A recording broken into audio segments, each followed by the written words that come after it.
Hello and welcome to Ewe Sew You. My name is Zoe and this is my channel all about the crafty bits and pieces I get up to. I knit, I sew, I spin on a drop spindle, I dabble in weaving from time to time and anything else that takes my crafty fancy. This week is another technique video. We are looking at vertical stranding. So put your feet up, grab a brew and let's get started.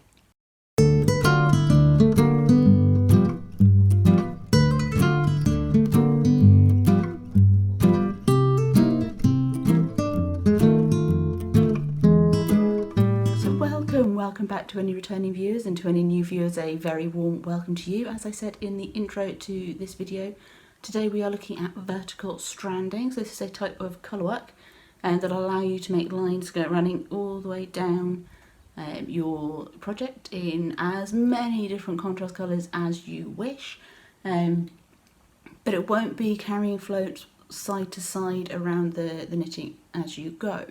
Instead you actually just carry the contrast colour from top to bottom. You can meander across, and I'll show you how to do that with the vertical stranding as well, so you can create patterns, but it's another way of avoiding those long floats if you want to introduce colour with a lengthy gap between the two different colours without resorting to like intarsia or something like that. So you will need for this project at least two colours, one main colour and one contrast colour. The contrast colour you'll need to cut into lengths. I've worked with about 3 meters, which is about what you'd need for a sock. There will be a bit left over to trim off at the end, but you want to have more than you need rather than less. So you're not adding extra in part way through. And yeah, I'll show you how to manage your yarns as you're working your contrast colour. So yeah, I'll just rejig the camera so that you can see what I'm doing and we'll get going. Okay, so vertical stranding. As you can see, I've cast on 72 stitches in the round and worked some ribbing for my sample. You don't have to, it's just what I've decided to do for my sample. And I've got 2 lengths of contrast colour here already set up into butterflies. And I'm just going to show you how I do that, because that's going to actually help you manage your yarn. So I'm just going to move those out the way. I've got 2.5, 3 meters of yarn here. It doesn't matter too much because it's a demonstration, but if you were doing socks you're probably going to want about 3 meters. So I am going to just tuck those 2 fingers out the way, holding onto the tail of my yarn, and I'm going to wind the yarn in a figure of 8 pattern around my fingers until I've got a bit of working yarn left. So I'm not going to go all the way to the top, that'll do me, that's my working yarn. And I'm going to pinch that section, and the tail that I had in my hand I'm going to wrap around the middle of the butterfly. You don't want to do this too tight, you want it to be firm but not too tight, because you're going to be pulling the working yarn to access the yarn that's in your butterfly. So then I'm going to just hop a half hitch on to hold that tight. So that's your butterflies ready to go. You may find once you're working through your project that you want to make a bigger butterfly with more of the strands together, but I would hold off on that until your yarn is attached for a few rows. They may tangle up slightly when they're in individual butterflies if you're working with them for a long time, which is why some people prefer to work them into a bigger butterfly once they're attached. But I wouldn't do it first, because you want to make sure they're in the right order, because if you're using different colours you don't want to mess up your order when you get them tangled before you even started. So we're going to start by just knitting a couple of stitches in our main colour, and then we're going to add in some of our contrast colours. I was going to knit about 3 or 4 stitches. I'm not following a pattern at this point, so it doesn't really matter too much. Okay, so the working yarn of the contrast colour I'm actually going to bring up through the middle of my little cuff that I've knit there. That's so that the butterfly hangs down the middle whilst I'm working. Now I'm going to add that in as per usual, and then I'm going to go back to my main colour, which I'm going to bring over the top of the contrast colour and knit another few stitches.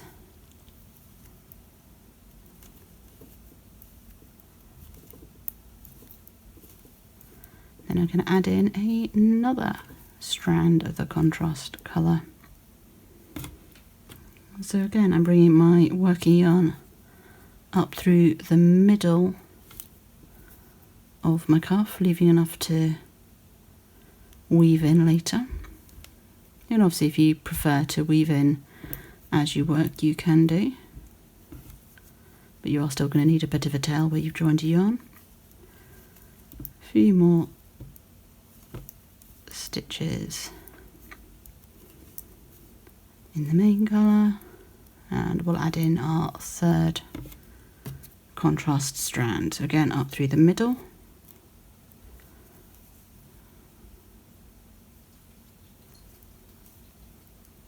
And we're back to our main colour. So that's our yarns added in. Just going to work the rest of the round so that I'm back to the start, and I'll show you how we work our contrast colours on the next row. As you can see, all of my contrast colours are now dangling beneath my cuff. Okay, so now that we're back to the beginning of our round, we're going to work our main colour up to just before where we've added in that contrast colour yarn.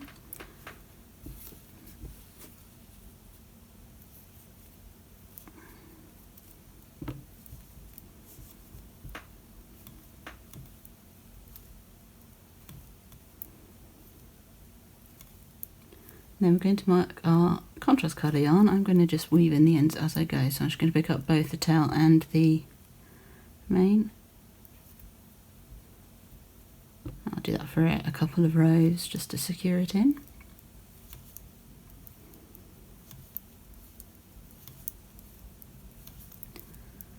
Onto our next contrast strand.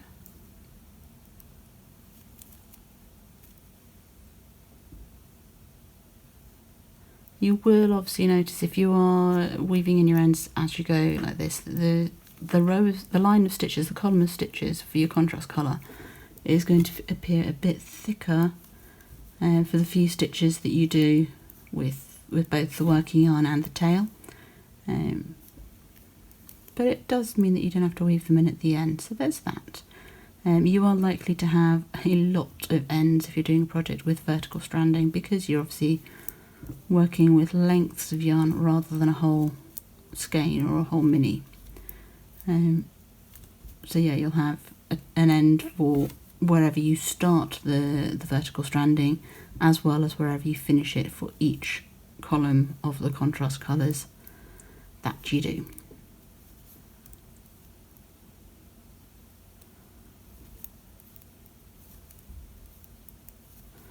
So I'm going to just work a few rows and show you what it looks like, and then I'll show you how you can move your lines around your project as you're working. Okay, so we've got a few rows worked now with our columns. They're all stranding vertically, there's no horizontal stranding happening on the back at all. And we're just going to move this first column of contrast stitches over to my left. So we're going to yarn over and SSK. So slip, slip, knit, knitting with the contrast colour. And we've moved that column of stitches one stitch to the left.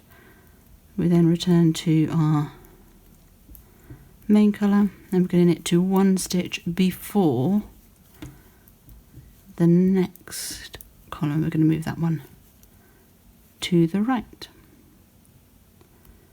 So we're going to K2 tog with the contrast colour, making sure we're picking up the working yarn and not the tail. And then we're going to yarn over. You could do a make one, whatever your pattern calls for.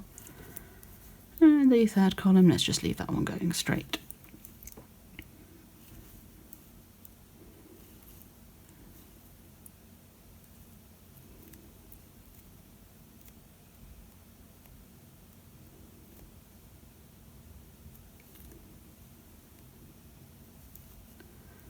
Okay, so I'll work a couple more rows like that, and you'll be able to see how the contrast yarns have travelled across the surface of the work. Okay, so now you can see that the first two strands have moved significantly closer together. I've only done the increases and decreases twice on alternate rows. You can see the holes from the yarn overs. Obviously, if you didn't want the holes, you could do a make one instead. Be aware that the choice of make one is going to make a difference to the elasticity of your project. This is a form of colourwork. It is going to make it a little bit less stretchy than not using the colourwork. But the bigger holes are going to give a bit more stretch to your finished project than a smaller hole would. Which is something I should have thought about with my socks that I did using this technique. I can get them on, but only just. So yeah, do bear in mind that you're going to need some elasticity for a lot of projects. But that's vertical stranding, the way of introducing colourwork without doing horizontal strands across the back of your work. So that's great if you've got big distances between them, or for thin designs over the top of your main colour and your contrast colour. So where it's just like one column, or if you want to use multiple colours, so say you want to do a rainbow of contrast colours, for instance, that would look really cool on my grey main colour actually. So yeah, so that's vertical stranding, and have a play with it, see what we can come up with. There are some patterns around for it. I've come across it through Sock Madness, but there must be other patterns out there, and the Sock Madness patterns will usually become available at the end of Sock Madness, so keep an eye out for that. So I hope you found that useful and interesting, and I would love to see your vertical stranded project, so feel free to tag me over on Instagram or Twitter at Ewe Sew You, and obviously let me know down in the comments if you've got anything in mind that you'd be using this technique for. So that kind of wraps up our video for this week. I aim to post a video every weekend. Once a month it'll be a what I've been making the previous month podcasty type video, and in between times it'll be more of a technique or project focused video, or just me waffling at the camera. So like and subscribe down below for more of this content, and ding that bell like all the YouTubers tell you so that you get notified whenever I upload something new.